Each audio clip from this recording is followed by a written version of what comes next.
Shalom, shalom, que abuelos bendigan el nombre de Yeshua. Hoy vamos a estudiar Matillá número 26. El 26 es bastante largo, entonces vamos a dividirlo en dos partes. En esta parte vamos a estudiar cómo una mujer unge al Mesías antes de ser sacrificado, antes de su muerte, porque él se está entregando para que lo maten prácticamente, ya que sí se podría decir que fue un homicidio porque, bueno, lo planeó el judaísmo ortodoxo de la época y lo planeó, bueno, Roma no lo planeó, sino Roma participó. Ellos eran el cuchillo, pero la mano era el judaísmo ortodoxo. Vamos a ver un poco sobre a Judá Iscariot, mal llamado Judas Iscariote, y también algunos comentarios de Yeshua. En el uno dice así: cuando hubo acabado Yeshua todas estas diver Torah, dijo a sus talmidim. Voy a hacer una pausa aquí. Diver Torah, palabras de la Torah, es lo que ponen en esta Biblia que leo yo. Esta Biblia se llama Macon Shalom. Es una de las tantas traducciones que hay, tanto buenas como malas. ¿Por qué? Porque a veces meten cosas. En esta Biblia están metiendo una palabra que no existe en el texto original y es Torah. Aquí no dice habló estas palabras de la Torá. No, nada más dice, cuando terminó Yahshua de hablar estas palabras, dijo a sus talmín, a sus discípulos. Ahí, esa es la verdadera traducción. Y está mal meter cosas porque cambia mucho el contexto. Si a mí me preguntan, ¿estaría hablando de la Torá? Yo les diría, por supuesto que sí. No creo que estuviera hablando de otras cosas que no fuera eso porque él solo vino a eso. Entonces, pero aún así está mal añadirle. Eso se los comento yo como comentario personal. En el 2 dice así: sabéis que dentro de 2 días se celebrará la Pesach y el Ben Hadán será entregado para ser colgado en el madero o en la cruz. En todo caso, porque siempre está la discusión si es madero o es cruz, si fue sacrificado. Yo digo que fue cruz, pero bueno, hay gente que dirá que es madero y siempre hay gente que intenta defender un punto u otro. El punto es que sí fue sacrificado y este sacrificio es el sacrificio perfecto para perdón de pecados. Ahora, Yahshua fue muerto en Pesach, en una fiesta de Pesach que está en Éxodo. Ustedes lo pueden leer, en que se come panes sin levadura y se sacrifica un cordero. El cordero que se sacrifica tiene varios simbolismos. Un ejemplo, en Egipto ese cordero se sacrificó y se pintó el tintel de las puertas para que el espíritu que iba a pasar en la noche no matara a los primogénitos de ciertas casas, solamente las que ellos habían pintado. Ya todos conocen la historia. Y si no, bueno, pues tienen que leer todo Éxodo, ¿verdad? Y entender las cosas. Ahora, ese cordero representa eso, esa protección. Pero también aquí va a representar perdón de pecados, porque Yahshua es el cordero de Pesach, tal cual como lo dice en el texto que les estoy poniendo ahí en pantalla. Ahora, también, ¿qué representa la pesa? La pesa representa la salida de Israel de Egipto. Porque Yahweh mismo lo dijo así, que el día de mañana, si sus hijos les preguntan por qué estamos celebrando esta fiesta, ustedes tienen que contarle la historia de cómo Yahweh los sacó de Egipto. Y eso por un lado. Ahora, Yahshua lo van a venir a arrestar y después lo van a matar. El que lo va a matar va a ser el judaísmo ortodoxo, la religión de aquel entonces. Bueno, realmente el que lo mata es Roma, pero Roma es el cuchillo y el judaísmo es la mano. Entonces, Roma es la que lo mata, pero el judaísmo es el que da el veredicto de muerte, porque ellos piden la muerte de él. Y ambos tienen culpa, por supuesto. En el 3 dice, entonces los Raishei Kohanim, los Shoferim, los Sekenim Ha'am, se reunieron en el patio del Cohen Agadol llamado Cayafa o Caifás. Estos Sekenim y Shoferim son los escribas, los saduceos, los fariseos, los sabios, los ancianos, llamémosle, del pueblo de Israel de aquel entonces. Se están reuniendo en el patio del Cohen Agadol, o sea, del hombre más importante en lo referente al templo, porque él es el Cohen Agadol, es el sumo sacerdote, y este Cohen Agadol se llama Cayafa. En otras Biblias aparece como Caifás. Aquí, en esta traducción, al menos en Wikipedia, que no es del todo fiable, vamos a ver qué es lo que dice. Dice Yosef ben Caifás o Yosef bar Cayafa. Ve, Cayafa no está mal traducido, al menos en la Biblia que estamos leyendo. Dice en hebreo y en arameo. Dice, fue el sumo sacerdote judío de la secta de los saduceos. Él era saduceo. Recuerden que estaban los saduceos, estaban los esenios, estaban los fariseos, estaban los escribas, que algunos participaban en una secta u otra, que esos son religiones de la época.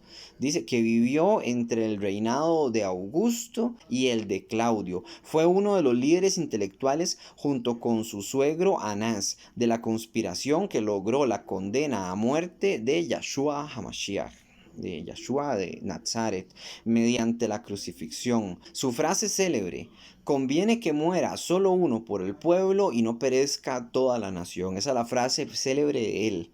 Y este que muere uno solo por el pueblo se refiere a Yahshua, y sea como sea, va siendo una profecía, ya que Yahshua es el que muere por todo Israel. Vamos a leer un poco más sobre él. Dice, en el año 18, Caifás fue nombrado sumo sacerdote por el procurador romano de Judea, Valerio Grato, sustituyendo a Shimón ben Camitus, casado con la hija del ex sumo sacerdote Anás, del suegro de él, que era el que veníamos hablando. Se mantuvo como máxima autoridad religiosa judía durante toda la administración de Poncio Pilato, sucesor de Grato. Entonces, si nosotros buscamos en la historia, vamos a encontrar que las personas que están siendo nombradas en las escrituras se puede corroborar hasta históricamente de quiénes son, dónde aparecen, cómo murieron. Es más, aquí vamos a ver cómo murió probablemente este sumo sacerdote Caifás o Cayafa. Dice, después de la crucifixión de Yahshua, Cayafa continuó persiguiendo a los primeros cristianos. No, falso, no existían los cristianos, eso nunca existió. Ni siquiera existían los mesiánicos. Los que existían era el pueblo de Israel que seguía al Mesías y el pueblo de Israel que no quería seguir al Mesías. Pero era pueblo de Israel, al fin y al cabo. No era cristianos, ni mesiánicos, ni judíos mesiánicos, eso no existe. Pero por desgracia, la información que tenemos es esta. Y así es como nos la dan, y así es como nos manipulan, haciéndonos creer que el cristianismo existía, pero el cristianismo existió con Roma. Cuando llegó Roma y se fundó Roma en el año 300 y resto, fue cuando empezó el cristianismo. Se fundó el cristianismo romano, pues, ¿verdad? Y Roma ya existía, pero en ese año, después de la muerte de Mashiach, en el 300 y resto, con el famoso Constantino. Pero bueno, ya ustedes conocen toda esa historia también, si no pueden buscar más información al respecto. Entonces continúa diciendo aquí, dice, sin embargo, enfurecido por la resurrección de Yahshua, Caifás se negó a aceptar que Yahshua había resucitado. Por ello, intensificó aún más la persecución a los primeros mesiánicos, llamémosle, pero bueno, ni siquiera eso, hasta su destrucción como máxima autoridad religiosa en el año 36 por orden de Lucio Telio. En una ocasión llevó a los apóstoles ante los líderes religiosos para advertirles de la prohibición de diseminar las enseñanzas de Yahshua. Aunque la Biblia no dice nada más de él, se cree que Caifás murió asesinado en la toma y la destrucción de Jerusalén por los romanos en el año 70 después de Yahshua. Ok, entonces esa es la información que tenemos, al menos sobre Caifás, que es un poco del resumen de la misma Biblia, pero también lo que se habla por fuera. Y cuando digo por fuera me refiero a Flavio Josefo, a Joseph Ben Matillá, que fue un historiador de la época que comenta ciertas cosas sobre Cayafa y sobre el tiempo que estuvo como sumo sacerdote.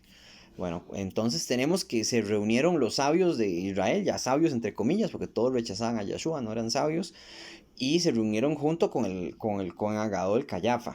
Dice que en el patio del mismo Cayafa, dice en el 4, y tuvieron consejo para prender con engaño a Yahshua y matarlo, que ya estaban planeando cómo matarlo desde hace tiempos, pero ahí se reunieron de nuevo a ver cómo lo mataban. En el 5, pero decían, no durante la Haj, no durante la fiesta, para que no se haga alboroto en el pueblo. Entonces, ¿qué pasa aquí? Muchas personas dicen que Yahshua no murió en Pesach. ¿Por qué? Porque ellos dijeron, no lo matemos durante la fiesta. Todos se pusieron de acuerdo en que no lo iban a matar en ese día, pero aún así lo hicieron. O sea, lo que entendemos es que aún así lo mataron en la fiesta, en el mismo día de Pesach, y lo vamos a leer porque él comió la Pesach y después lo mataron. Pero hay personas que dicen que no, Y les voy a decir por qué no. Porque mientras él estaba comiendo, él levantó el vino y dijo, esta es mi sangre. También partió el pan y dijo, este es mi cuerpo. Pero también dicen que no, porque no puso dentro de la ceremonia del pan y del vino el cordero. Si hubieran comido cordero de Pesaj, hubiera puesto dentro de la ceremonia el cordero. Y él dijo, hagan esto en mi nombre, o hagan esto en recuerdo mío, por siempre, hasta que yo vuelva, dijo Yeshua. Que nosotros en día de Pesaj tenemos que levantar la copa, no en misa, como hacen en la misa, ni comernos una hostia, porque él no comió hostia, él comió panes sin levadura. Entonces, eso es el argumento que tiene la gente y tiene mucho sentido los dos. O sea, los dos argumentos tienen mucho sentido y es difícil a veces saber cuál es cuál. Si realmente fue en Pesaj o fue en un día antes de la preparación de la Pesaj. O sea, ellos ya estaban preparando toda la comida para la Pesaj, por decirlo así. Llegaron, lo aprendieron en la noche y lo mataron en el día de Pesaj, sí. Pueden ser dos cosas. Puede ser que lo atraparon en el día 13 y lo mataron en el 14, o que lo atraparon en el día 14 y lo mataron en el 14. Pero es una discusión, ¿me entiendes? O sea, que murió en Pesaj, murió en Pesaj. El asunto es, él estaba comiendo la Pesaj en ese momento. Esa es la discusión que hay. Yo pienso que sí, pero habrá gente que diga que no. Y tiene sus argumentos también. Ok, en el 6 dice, y estando Yeshua en Bet Haniyah, en casa de Shimón, el que había tenido Hatzara. Bet Aniyá significa casa de aflicción. Es lo que se conoce como Betania hoy en día, pero ustedes saben que las palabras las traducen mal. Y lo correcto es buscar la palabra correcta porque tiene un significado. Usualmente la gente lo asocia con un lugar de mucha fe. ¿Por qué? Porque era un lugar de aflicción, pero no faltaba la fe y la esperanza, obviamente en Yahshua y Yahweh. A este lugar es donde es resucitado también Lázaro. Y ahí viven las personas más cercanas a Yeshua, o una de las personas más cercanas que era María también. María, Marta y Lázaro también. Entonces continúa. Bueno, y dice que ellos iban a ir ahí a Bet Aniyá, a un lugar donde había un hombre que era leproso, pero que había sido sanado. Este hombre leproso no se menciona más que aquí. No sabemos en el momento en que fue sanado, si ha pasado ya un año, 2 días desde la sanación de él, pero sabemos que ha sido sanado. Y ahora ya no tiene lepra. Ellos se van a quedar en la casa de él y él agradecidamente les va a prestar la casa para que ellos puedan hacer la pesa ahí. Entonces dicen el 7, vino a él una isha, una mujer, con un vaso de alabastro de perfume de gran precio, y lo derramó sobre la roche de Yeshua, sobre la cabeza de Yeshua, estando sentado en la mesa. Ok, entonces esta mujer tiene una carga simbólica muy grande también, porque lo que hace ella es ungir a Yeshua antes de su muerte. Lo está preparando para ir al matadero, en pocas palabras, porque va a ser en este mismo día o en unas pocas horas en que lo van a llevar, lo van a apresar, le van a hacer toda la maldad que le van a hacer, que lo van a humillar, lo van a golpear y él se va a entregar, o sea, él mismo va a cerrar su boca para no defenderse, porque si él hubiese querido, él hubiera impedido esa muerte, ya que él es Yahshua, él es el que creó el cielo y la tierra, pero él lo va a permitir para salvar muchas almas después. En el 8 dice, al ver esto los talmín se enojaron diciendo, ¿para qué este desperdicio? Ellos ven un desperdicio al derramar este perfume tan caro sobre la cabeza de Yahshua y que Yahshua lo permita y que no corrija a la mujer. En el 9, porque esto podría haberse vendido a gran precio y haberse dado a los anayín, a los pobres. En el 10 dice, y entendiendo Yahshua les dijo, ¿por qué molestas a esta isha? ¿Por qué molestas a esta mujer? Pues ha hecho conmigo una buena obra, una Maset Top en el 11, porque siempre tendréis a los pobres con vosotros, pero a mí no siempre me tendréis. En el 12, porque al derramar este perfume sobre mi guasar, sobre mi cuerpo, lo ha hecho a fin de prepararme para la que hurá, para la sepultura. ¿Ve? Él está confirmando lo que yo les estaba diciendo, que está siendo ungido para ir a la muerte. En el 13 dice, amén os digo que donde quiera que se predique esta Metzorá, en todo el Olán, en todo el mundo, también se contará lo que ésta ha hecho, lo que esta mujer ha hecho para memoria de ella misma, o sea, para memoria de ella. Entonces, cuando se cuente lo que ha sucedido en este momento, digamos, está diciendo Yeshua, se van a acordar de esta mujer por la bondad que ha hecho, que fue ungirlo a él, ¿verdad? Con este perfume de alabastro. En el 14, entonces uno de los 12, que se llamaba Yahudá Isquiriot, fue a los Rashei Kohanim. Ok, Yahudá es el nombre verdadero de Judas Iscariote. Judas Iscariote no se llamaba Judas Iscariote. Si usted le cambia el nombre a un personaje de la Biblia, le quita el simbolismo. Este hombre se llamaba Yahudá, igual que el patriarca Yahudá, de donde vienen la tribu de los Yahudí. O sea, el Mesías viene de la tribu de los Yahudí. ¿Ven? ¿Por qué? Porque el patriarca se llamaba Yahudá. No sé si me van siguiendo. No se llamaba Judá, no era judío. No, no se dice Judá, no se dice judío. Se dice Yahudá, de donde viene la tribu del Mesías. Porque el patriarca se llamaba Yahudá. No sé si estoy siendo confuso. Entonces, este hombre, Judas Iscariote, realmente se llamaba Yahudá, igual que la tribu donde viene el Mesías. Igual de la tribu donde vienen los judíos, ¿verdad? Que no son judíos, son Yahudí, se dice Yahudí, pero ellos por negar el nombre de Yahweh, entonces ellos mismos se hacen llamar judíos, pero no es judío, es Yahudí como se dice. Y este hombre se llamaba Yahudá Is de la ciudad de Kiriot. Is Kiriot, hombre de Kiriot, ¿verdad? De una ciudad llamada Kiriot. Este hombre Yahudá es el que traiciona a Yeshua. Pero ¿qué tribu traiciona a Yeshua? La tribu de Yahudá, de donde vienen los judíos. De nuevo, no sé si me estoy perdiendo, o sea, si se están perdiendo más bien por la confusión de palabras. Espero que no.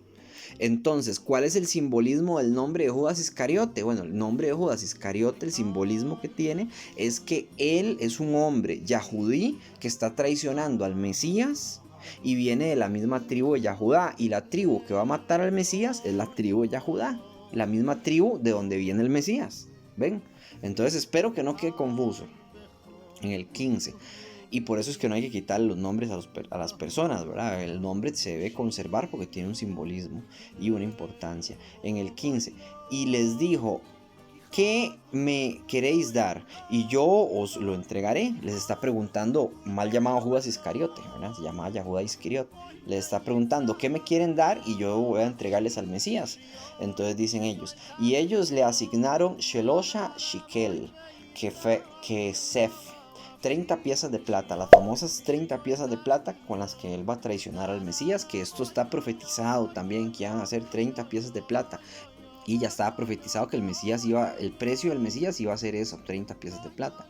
Dice en el 16, y desde entonces buscaban oportunidad para entregarle. Un día antes de la Hag Matzot, un día antes de la fiesta de Matzot, de los panes sin levadura, vinieron los Talmidín a Yeshua diciéndole, ¿dónde quieres que preparemos el ceder para la Pesach? El ceder es la preparación para la Pesach.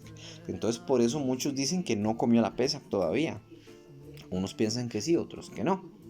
En el 18, y él dijo, id a la ciudad a cierto hombre y decirle, el rabí dice, mi tiempo está cerca, en tu beit, en tu casa celebraré la Pesach con mis talmidín. Ve, entonces aquí dice que sí la va a celebrar. Hay gente que dice que no, hay gente que dice que sí. Bueno, sigamos. Dice en el 19, y los talmidín hicieron como Yeshua les mandó y prepararon la Pesach. Vea, la prepararon. Ellos fueron, alistaron la Pesach, prepararon todo lo que iban a comer para la Pesach. Entonces en el 20 dice así, cuando llegó la noche, Yeshua dice, se sentó a la mesa con sus 12 talmidín, con los 12 discípulos. Entonces tenemos que ya está llegando la noche. Entonces hay gente de nuevo que dice, prepararon la comida pero no se la comieron, o sea, no, porque no ha llegado la Pesach, nada más están preparándola para un día antes.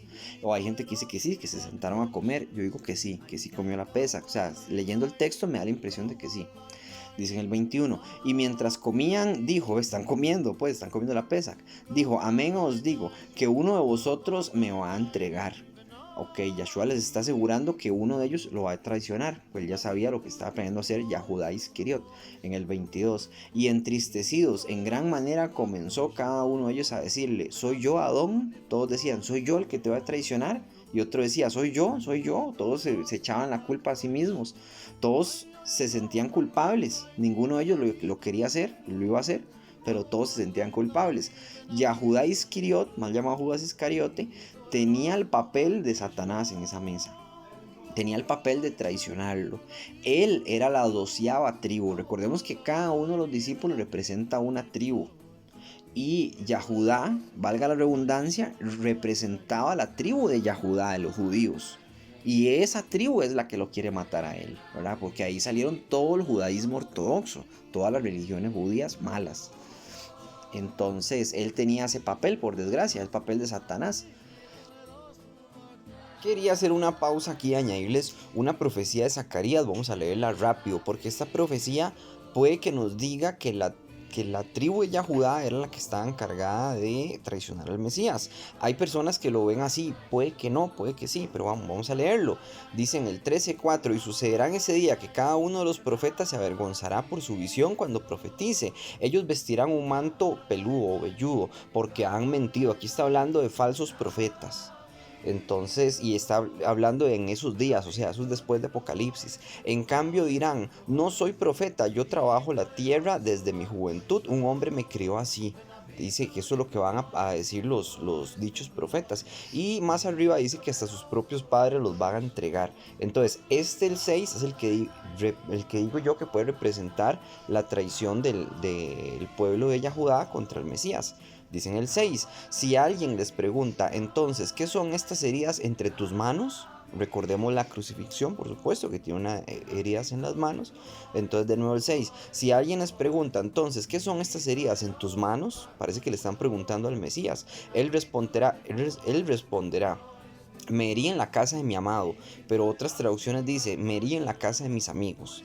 Y yo siempre he visto este texto como una profecía de que el Mesías iba a ser traicionado por la tribu de Judá. Otros dirán, no, está hablando de falsos profetas en un futuro lejano, después de Apocalipsis.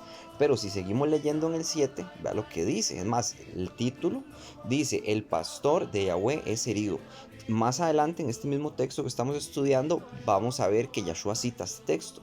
Dice, despierta, oh espada, contra mis pastores, contra el hombre que es mi cuidador. Dice Yahweh Hal-Yon. Yahweh Elohim Altísimo, hiere a los pastores y las ovejas serán dispersadas. Volveré mi mano contra los pequeños. Esta profecía la dice Yahshua cuando él dice que él va a ser muerto y dice que los 12 van a ser dispersados después de su muerte, porque está profetizado que así va a ser.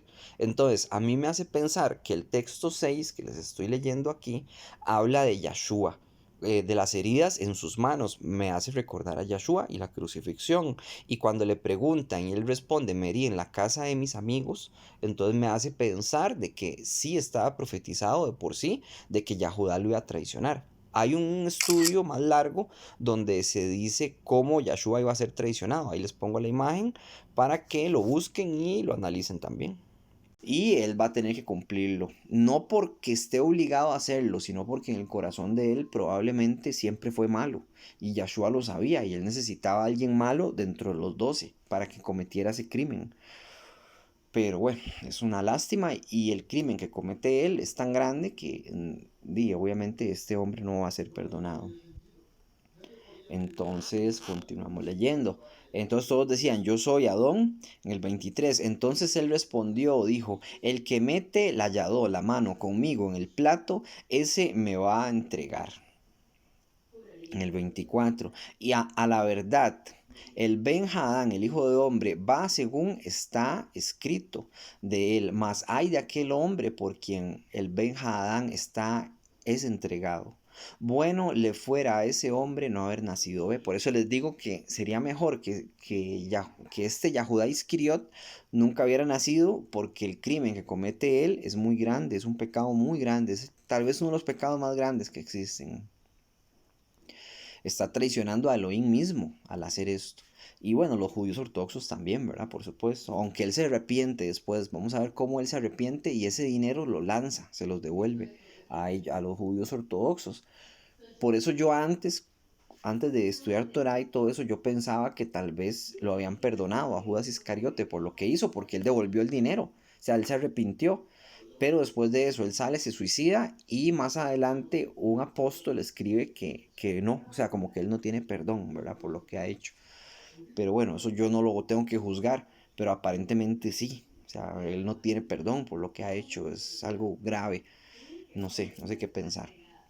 Entonces Yahshua mismo está diciendo, ay de aquel hombre por quien el Ben Hadán, el hijo de hombre, es entregado. Bueno le fuera a ese hombre no haber nacido mejor. O sea, ¿por qué? Porque va a terminar en el Sheol, en el infierno, en el 25. Entonces respondió Yahudá, el que le entregaba, dijo, Anihu, ¿yo soy Rabí? Le preguntó, ¿yo soy?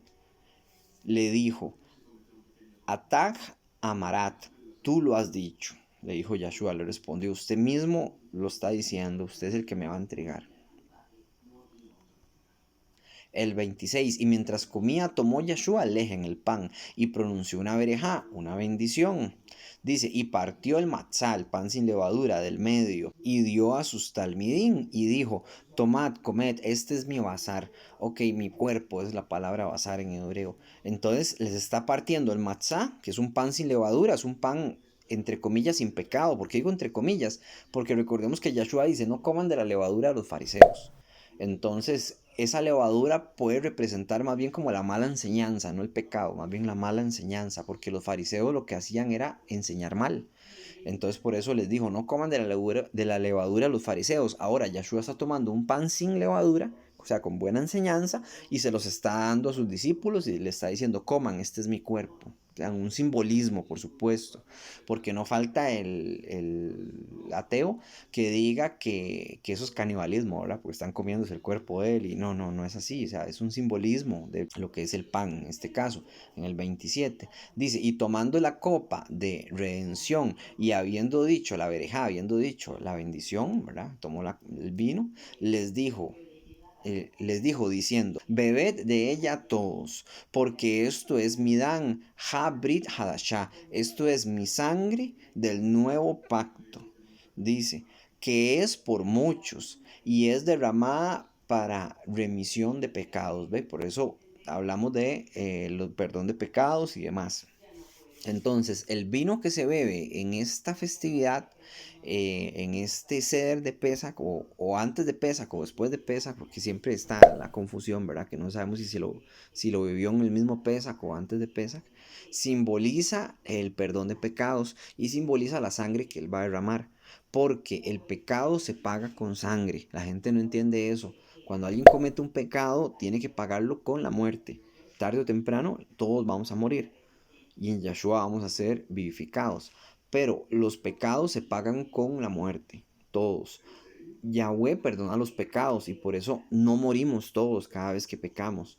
Y tiene paciencia con nosotros para ver si cambiamos y después, bueno, ustedes saben, vamos a ir al juicio final y vamos a ver si vamos a ser recibidos en el reino de Yahweh.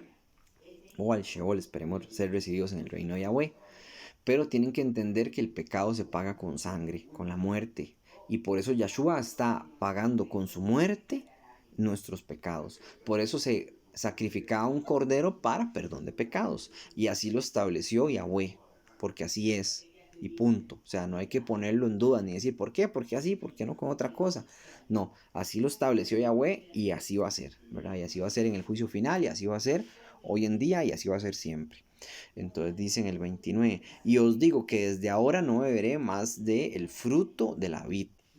No va a beber más vino, en pocas palabras.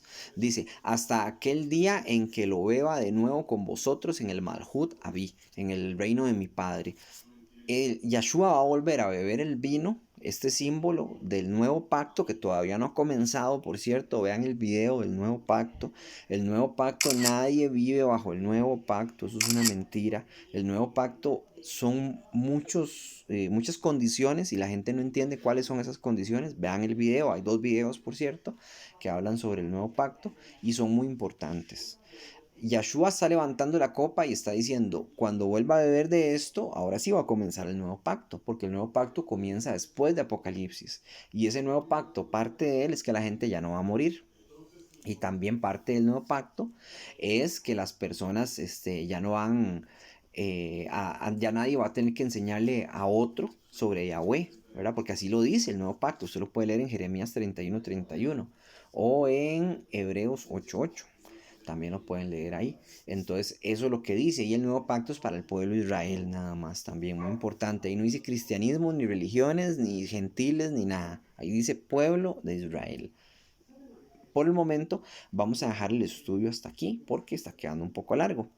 Entonces, que abuelos bendigan en el nombre de Yeshua. Shalom, Ubrahot, paz y bendiciones.